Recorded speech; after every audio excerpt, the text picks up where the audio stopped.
Episode of the Ryan and Goodman podcast. I'm Jeff Goodman. He is Bob Ryan, and we've got plenty to talk about, Bob. But I want to start on kind of a somber note. And you and I are obviously here in Boston, and we lost one of a rising young star in the game of basketball, and that is Terrence Clarke, who passed away last week in a car accident out in L.A.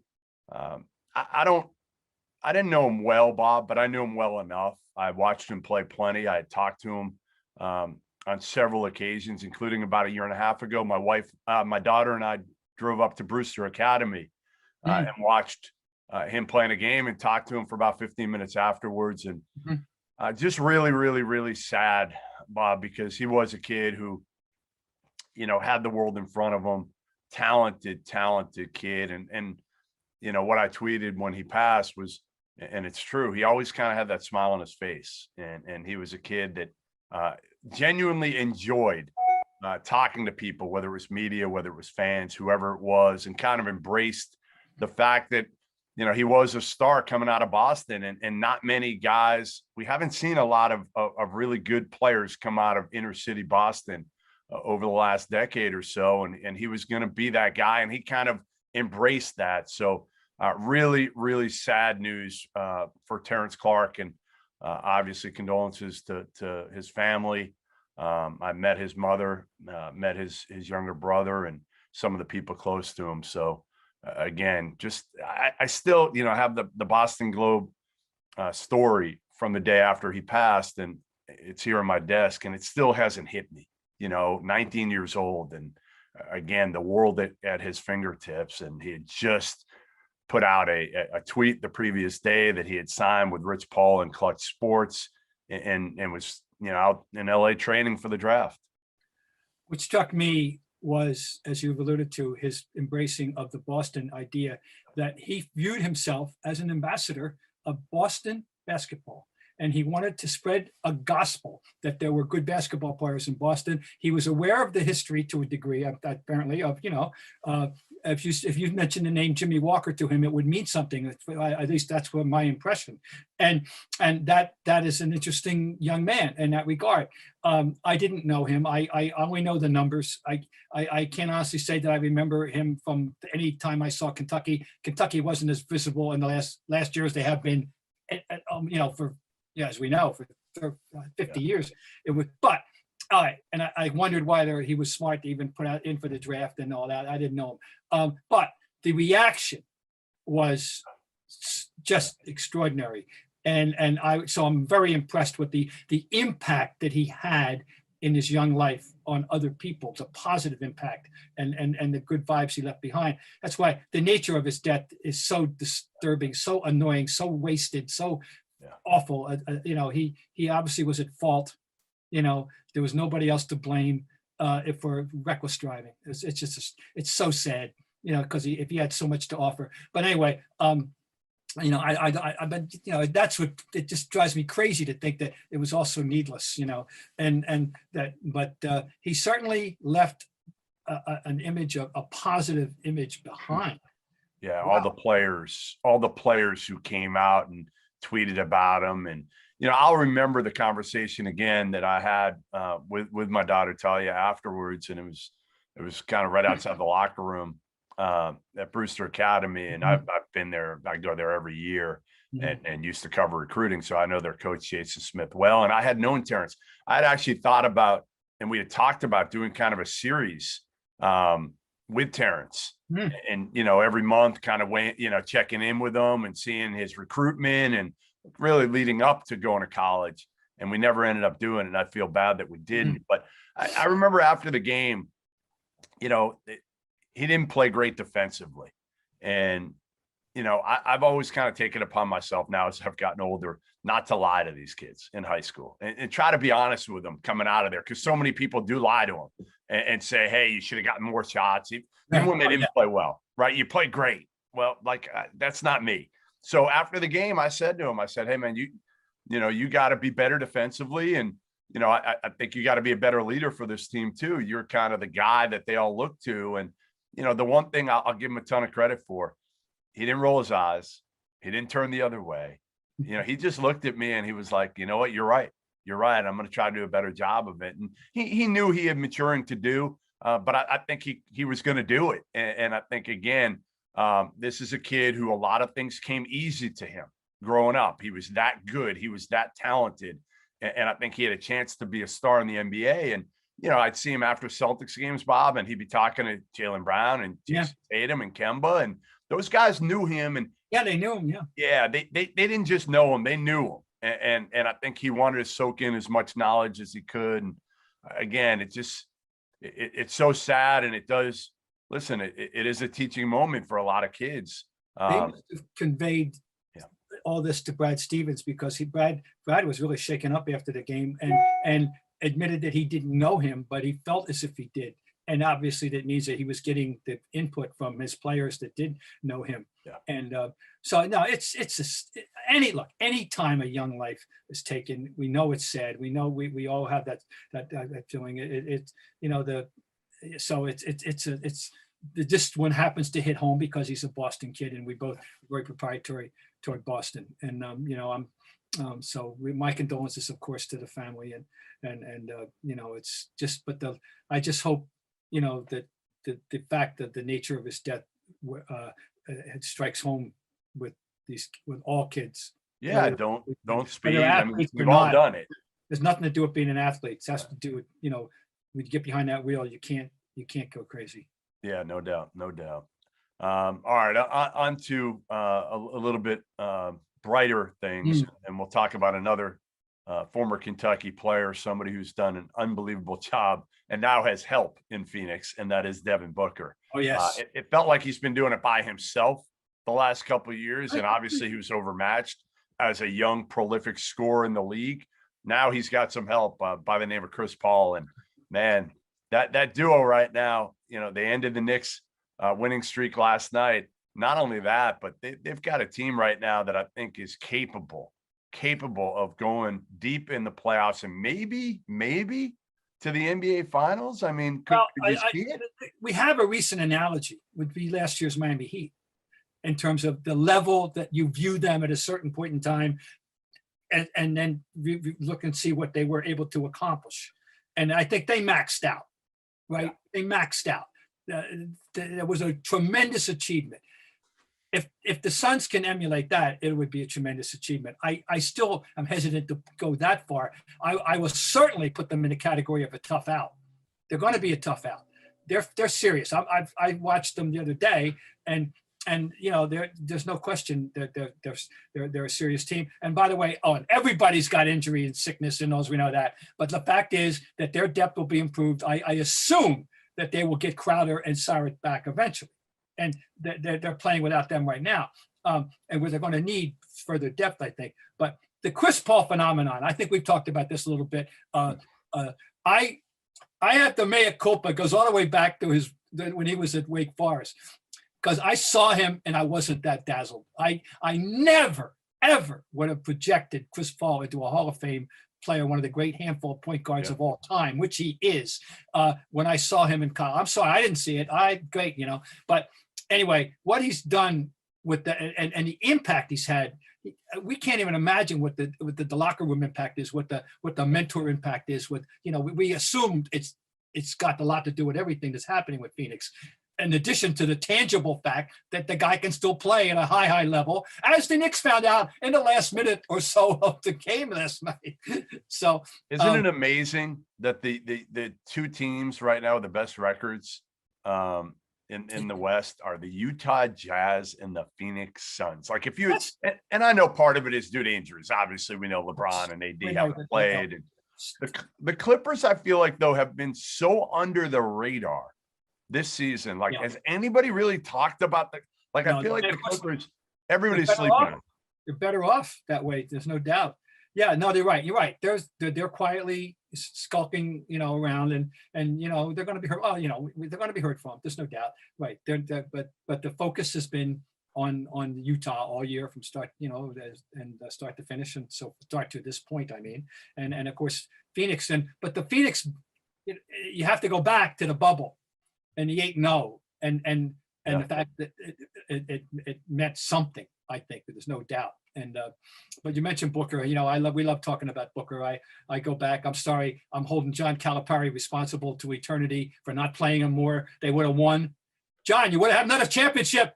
You had to play those Harrison twins. Really? Oh, really? It was Booker and Ulis. It was both. Remember, the kid Tyler Ulis was better than the Harrison twins for that team, and instead he was somehow married to playing too many guys. And the Harrison twins. He was so proud of himself. And I speak as a friend, as a good acquaintance of John. I like John. I mean, so believe me, I'm not. But boy, Booker, he's an elite player. Period. He's an elite player. Well, they fit together, right? I mean, that's the thing with his son's team, that James Jones, which I didn't think ever he would figure this thing out. I mean, his drafting has been head scratching to some degree, taking Cam Johnson really high when people thought he was a second rounder. He took him in the middle of the first round.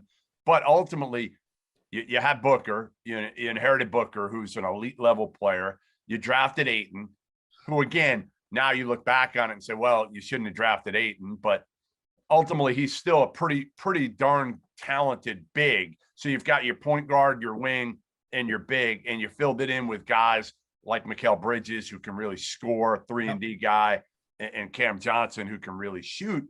And you've just got and those guys know their role. They accept their role. Jay Crowder, when he comes back, will accept his role. But ultimately, Chris Paul, I don't know if you guys we've talked about this much, but I really haven't gotten along with Chris Paul over the last few years. We'll tell that story at some other time. Yeah, okay. It was involving a story I wrote on him and Donald Sterling years ago. But I respect the hell out of him, because what Chris Paul does is he brings it every single game, every single practice, no matter what. He conducts himself like he goes on the court and it's game 7 of the NBA Finals, no matter when he goes on the court. And I think that rubs off on these other guys. Yeah. Devin Booker, you can't take a day off. You got to show up every single day. Where maybe when he was younger, he didn't know who were his role models, who were his leaders to learn that from. So I think ultimately that's where Chris Paul, it comes into play as much as anything. However, Bob, as we know, the knock on Chris Paul has been what? Just they don't advance. He never gets deep in the playoffs. Right. Can he do it? Is it going to be the same old story, Bob? Yeah. Well, yeah. Well, to be continued. We don't know. But right now, based on what the way they're playing now, you'd have to say that nobody's going to be looking forward to playing the Phoenix Suns in the playoffs. No. That's all.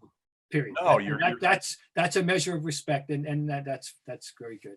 I feel like it's now where we didn't think it was going to be this way, but now we're looking at, what do we got? 3 weeks left in the season, something like that. Yeah, right. And LeBron's still not on the court. And are we now at a point of or do we just think he's going to come back in the next couple of weeks? And now again, LeBron's not young anymore. So I don't know. Is it going to take him more time? Is he going to be back to what he was again? Or, KD's done it, right? KD has been the model of he's not as old as LeBron, but he's in his early 30s, and he's just come back from major injuries, like nothing happened. Yeah. Well, he is a phenomenon in that regard. And I got myself and set off a little Twitter thing, which I deliberately did it on purpose to see what kind of reaction. Did KD come at you? Did KD tweet? Oh, no. I was praising him. I said that there's a certain few people that for whom the game looks so natural and easy, it flows out of them. And Kevin Durant is such a player, and I can't think of another one. Oh, well, now all these, and I mean it, not the way I'm speaking. And you have to, the game just seems so no hurried movements ever, no rush, no muss, no fuss. Smooth. Just flowing, Well, people come up, the names I got, Iceman. All right, that's not true. The game, I can understand you saying that. Yep. But somebody, the people say, oh, Steph, hey, all that dribble, that's work. I'm sorry. That's his game. A lot of herky jerky, right? That's work, and that's not an insult, and it doesn't mean to imply that Kevin Durant doesn't work hard. He makes it look easy. Yeah. The game is just Well, he can dribble. He can take one dribble when he Oh, gets it and just rise up. yeah, And, I mean, and it's just, he just floats, yeah, you know. If you want to go, there's a guard in history that I used to say he doesn't jump, he levitates. Okay, that would fit this description in his time. yeah, Dave Bing. Dave Really? Bing had that capacity. Okay, Really? among guards, and very few guards. Guards can't have it.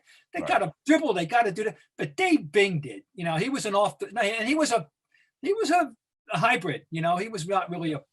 He was a either he was a point guard who could shoot, or he was a two who could make a pass. He was a player. You know, but anyway, he was beautiful, a graceful, beautiful player. Like KD is like, no, who's he's like so him? unique. He's so unique as a player. Like people want to, you know, I talked to him a few years ago about this, and I said, I'm like, you know, don't you feel like you've changed the game for big men? And he didn't even realize it at that point. I'm like, well, I said, you've kind of hurt the game in a way, because every big man wants to go out and shoot threes now. And then I think I was talking to him a little bit, and we're talking about Dirk. Dirk was kind of the first guy like that, and he was, but Dirk didn't have what KD had. I mean, come on, not even close in terms of. In fact, Dirk's got his own niche. Right. Dirk's got the step back. Dirk has his own niche. Yeah. This is Kevin Durant's niche to me, you know, among all. And it's just an aesthetic argument. Has nothing to do with substance. People don't understand, you know. So maybe I should have just forgot the whole thing, but it was fine. Anyway, he came back and he got 33 points in 28 minutes, and he made it look like, yeah, what injury? What rest? It was stunning. Well, you wonder now if he and a lot of these players, especially in the last year or so, are saying to themselves, all right, you know what? And watching Kawhi do it a little bit, like, I'm not going out there unless I'm 100% now. I'm not putting myself at risk. I understand the end game, which is the postseason in my career, where, you know, back in the 80s, what would guys have done? They would have played through everything. They did. A lot of guys just played through everything. It didn't matter what the injury, unless they absolutely couldn't. But if they were banged up, if they could get out there, they got out there. There was no discussion about it. You just did. And, you know, the sport, of course, where it's crazy, is football, you know, where this mentality had, you know, as we matured in life, it had to change. But basketball had a measure of it. And they used to kid about baseball players, you know, because they didn't seem to have that, you know, that capacity, the way, as a rule, you know, and with football and hockey, you had to like have a hangnail. It's like a hangnail, Bob, and baseball players are out for weeks. Yeah, but you had to have that mentality. But anyway, people are more aware now, I think, and I think I think it's rational. I have no problem with this. Well, Yeah, you know, in the listen, playoffs, you got to suck it up all the way to a degree, fine. But in this regular season, no. it's worked. It's worked for a lot of these guys, and they see it working for Kawhi. And, you know, again, we'll see what happens with LeBron coming back here. And when he comes back, I mean, Anthony Davis probably came back at the right time, right? I mean, he's going to have a month. Apparently, he had a good game last evening. After his initial, obviously, he didn't shoot well the first day, but, you know, I didn't. But they did. But he had an impact at the defensive end. I know for a fact in that game. And you know, that was not, that came right. He brought that right back to the table.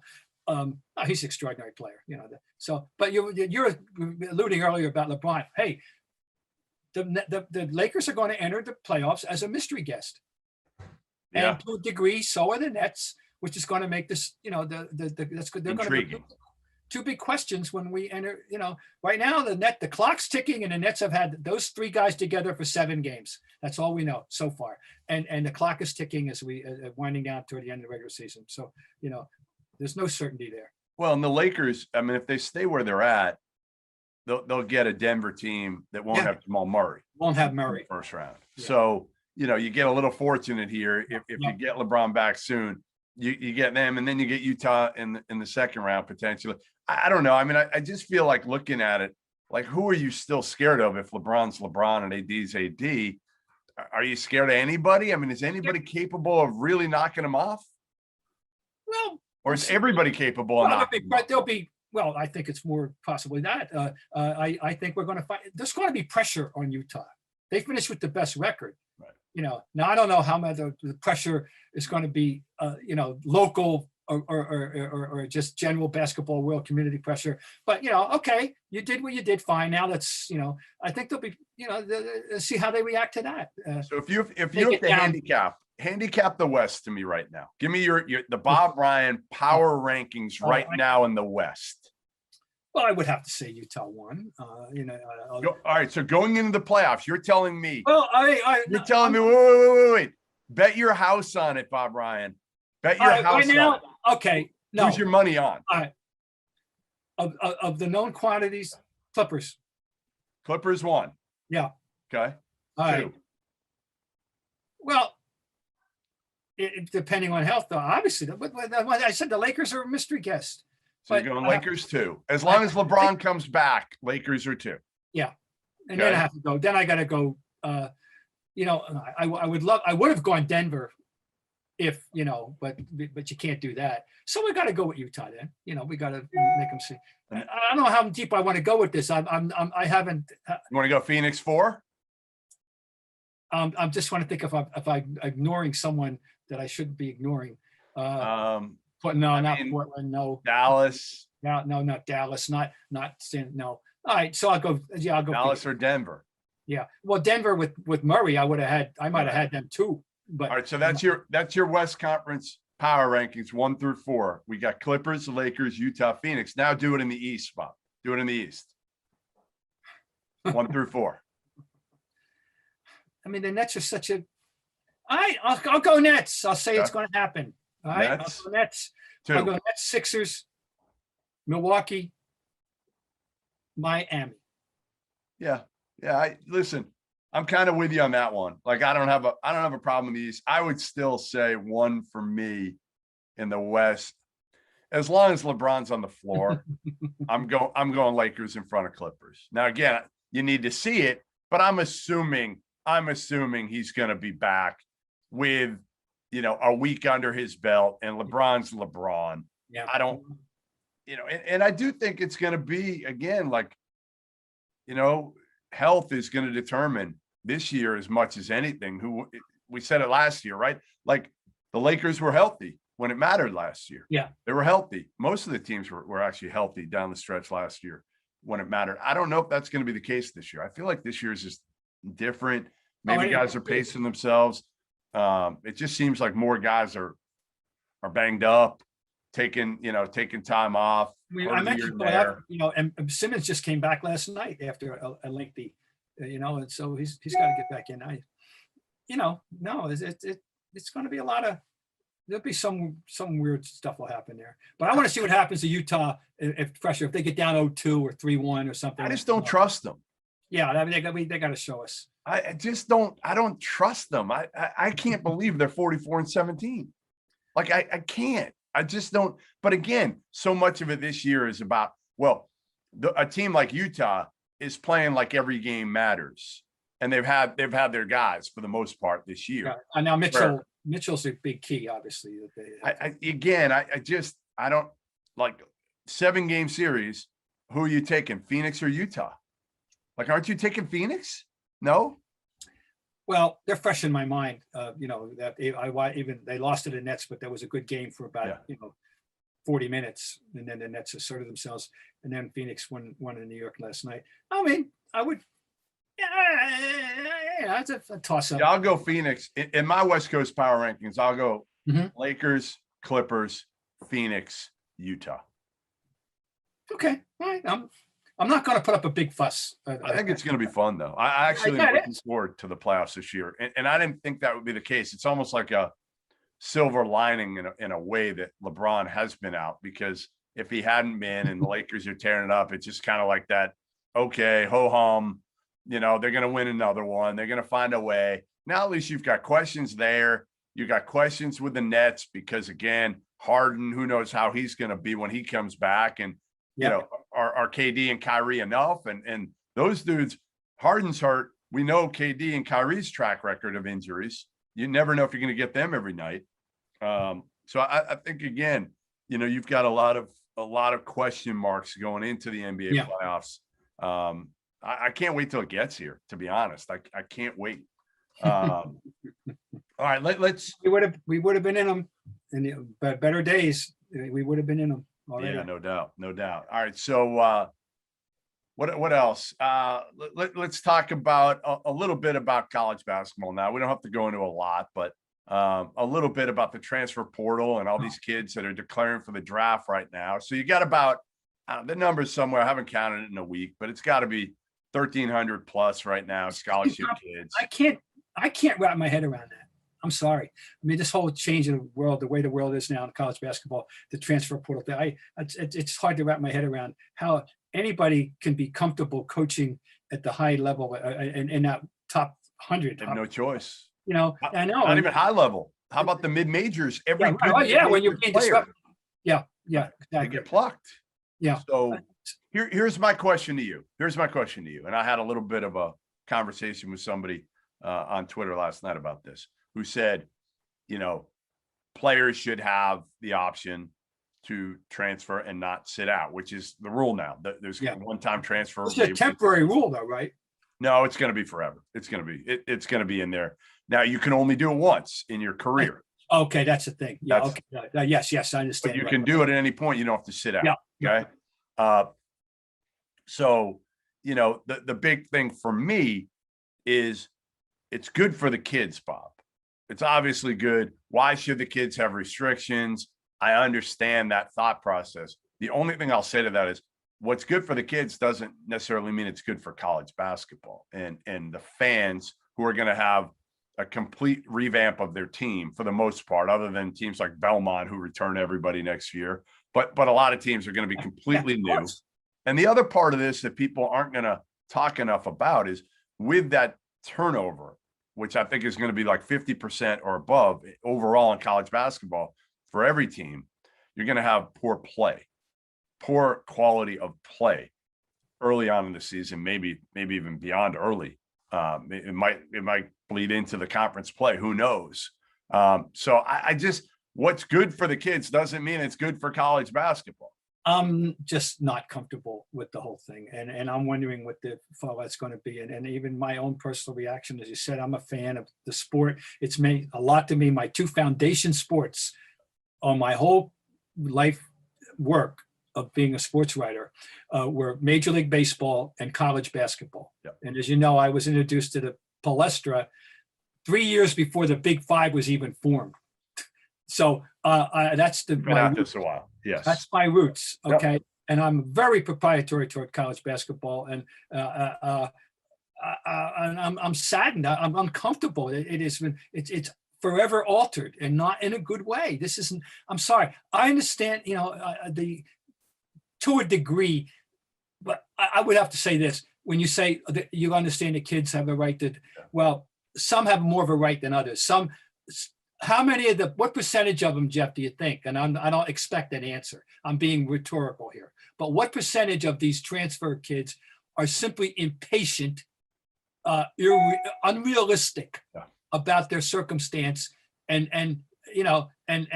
just didn't have the stick-to-itiveness they should have had where they were, as opposed to kids who have a really legitimate reason, that they need to want to transfer. I'd like to know the answer. Because I'm not comfortable with this at all. You know what the crazy part is that there are a bunch of players now, believe it or not, that transferred. Like a kid named Kevin Marfo. He was at Quinnipiac, transferred to Texas A&M, and now he's transferring back to Quinnipiac. There were like 7 or 8 of those kids. Is that right? Yeah, we should try to do that. We should try to get. Maybe I'll try to get a podcast. Try to get a couple of these kids. It's interesting. It'd be interesting, right? Yeah. No, this is interesting. It's such a complicated thing. And of course, you talk about the coaches and the escalation and the money. I keep going back when I was at Boston College. Bob Cousy, who took us to 2 NCAAs and 2 NITs when that really meant something in my 4 years there, was making $12,000 a year. Now, John Wooden retired in 1975, and I know for a fact he was making $35,000. And so. Where we are, it's just so unimaginable what's happened, and the money. I don't like it. I'm not saying I like it at this point, but I do. Here's why I think they did it. A big part of the reason that the NCAA allowed this is because they want to be able to say with name, image, likeness, well, look, we gave the players the one-time transfer waiver. So we're going to put up some guardrails with name, image, likeness. They don't, you know this, they don't want to pay these kids. They didn't want to do anything for name, image, likeness. They had no choice, but they're still going to fight it. And this is just a mess right now because you're going into a point when some of these states are going to allow kids to get paid for name, image, likeness. Yet there's no universal law in place or situation in place for the NCAA where, like, by now they should have this done. You shouldn't be dealing with each state. They moved a glacier-like way. It's painful right now. Well, the whole concept of the NCAA, I mean, let's come back in 10 years and see, or 5, see where they are. I mean, I don't know. I mean, people have been hinting about the dissolution of it and the whole start from scratch nature, possibility of college sports. I want to go back and preach. I'm mounting the soapbox again, just for the sake of, for the hell of it. But no other country does this, and we're the only country that does this. That it has its institutions of higher learning provide entertainment for the masses, which is what big time college sports are. And we have to come to grips with the illogical nature of it, quite frankly. So there we go. I mean, listen, something needs to change here, and it probably starts with getting Mark Emmert out of there for the NCAA. I mean, how he's been protected this long is absolutely mind-boggling, but it's a good old boys club, and former school president, other presidents protect them, and ultimately there needs to be a change in leadership now, like immediately, to try to figure this thing out, or else, it's been talked about for years. Jim Calhoun was the first one to tell me probably 10 years, 15 years ago. He was like, you know what, the big boys, they're going to break off. They're going to break off from the mids and the lows, and I think this one-time transfer rule is going to even heighten that, because all these guys feel like now they're just, single A or double A schools, and every good player they're going to lose for the most part. Even if you have a great relationship with that player, well, if you're in a mid-major or low major and a Kentucky, a Duke, even a Kansas State comes calling, well, how do you tell that kid, all right, stay here? If he's been there 2-3 years, how do you tell him? I mean, honestly, like, if you're that kid, you're probably, Bob, saying, you're the coach of that kid, go take a shot at it at this point. Play high major basketball. If they were to do that, that would be the complete parallel to what the European soccer world was going through with the 12 power guys, right, forming their own super league. Fascinating.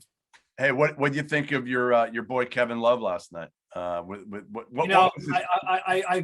I'm so disturbed by it because, number one, anytime he does something irrational like that, you worry a little bit due to his documented history. Yeah, I don't think you worry. I just think it was Kevin Love. I've known Kevin Love since he was. I want to like him. I want to like him. I always want to like his game. I want to like him. What he did was pick a indefensible number. It was indefensible. It was unprofessional, right. and insulting. He basically just threw the ball, inbounded the ball. I urge people listening, go YouTube it or go Google it. You'll find it very easily. What he did is and ask yourself, and I often say we should be judicious with the use of the words always and never. I have never seen anything like this in not just an NBA game, but in any legitimate level of competition. So what he does is swat the ball right back and give them a basket. And so how they go from here with this is what the question is. I don't want to hear about his level of frustration with teammates and all that. You can't do this. I mean, listen, insulting. You're making $31 million a year right now. $31 million.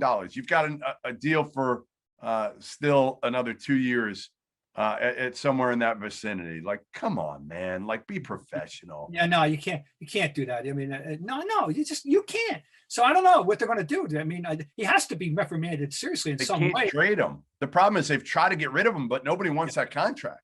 Yeah. So you can't really get rid of him. I mean, I guess you could try to get pennies on the dollar and try to get rid of him. You're going to have to take on another crappy contract to be able to unload him. No, it's a quantity. But if you're Kobe Altman, you got to do something, because you don't want to go into next year. You've got some decent young players, And did you see Darius Garland's face No, when Kevin Love did that last? I mean, it was a joke. Like, come on, you don't want him around Colin Sexton, Darius Garland, some of the other guys like Larry Nance Jr., who plays hard, plays the right way. If I'm Kobe Altman, I'm saying, you know what? Don't come back. You're done. You're done. We're going to try to trade you. Yeah. If we can't trade you, whatever. We'd rather lose without you than win. No, you got right. I think that a very serious message or a reaction has to take place here, or else it's just disgraceful. It is disgraceful. Yeah. No, I feel bad. I've always wanted to like him and his game. And oh boy. Like I said, I've known Kevin forever. Kevin Love always kind of figured it out. I'll give you the ultimate example. First time I ever met him, we're in a crowd. He's like 14, 15 years old at ABCD camp in Teaneck, New Jersey. Mm-hmm. And there's about 5 or 6 of us around talking to him. And he was like the big thing then. And at the end of it, he knew my name and other people's names and thanked us. Thanks, Jeff. Mm-hmm. And I'm like, whoa, 14 or 15-year-old, like getting it. He was ahead of his time that way. He and I haven't talked in, boy, the last time we talked, I think we played blackjack in Vegas 10 years ago. Oh, yeah. But we don't remember when he came out a few years ago to Boston and like Rondo met him. Remember they were luring him, the Celtics were. I do recall. I texted him, as a reporter should, a couple times when I heard he was coming out, and through an intermediary, he was upset that I texted him multiple times. And I'm like, all you got to do is tell me, like, whatever. Hey, I'm coming to Boston, but don't report it, or just get back to me and say, hey, Jeff, I can't say anything. Like, I'd known him since he was 14, 15 years old. Like, just be a man. Just be a man about it. And he never did. So I'm done. Well, we'll be curious to see how the Cavaliers react to this. Because again, if I was Kobe Altman, can't just lay there. They have to. I'd wash my hands of them, because again, you want those young guys to have good role models in that locker room. I mean, they're trying to figure that team out and see if they can get them where they're competitive again. But man, for $31 million, I'd play hard. I'd lock in and play hard and do it for the pride as much as anything else. Well, people, you got to go check this one out. You've never seen anything like it. Hopefully we will not be talking about that again next week, Bob. Thanks to everybody for joining us. Another episode of the Ryan and Goodman podcast. We will be back next week. Make sure to watch the pod on our Twitter accounts. Make sure to download the pod and listen to it on iTunes, on Stitcher, wherever you listen to it. And give us your feedback as well. But thanks.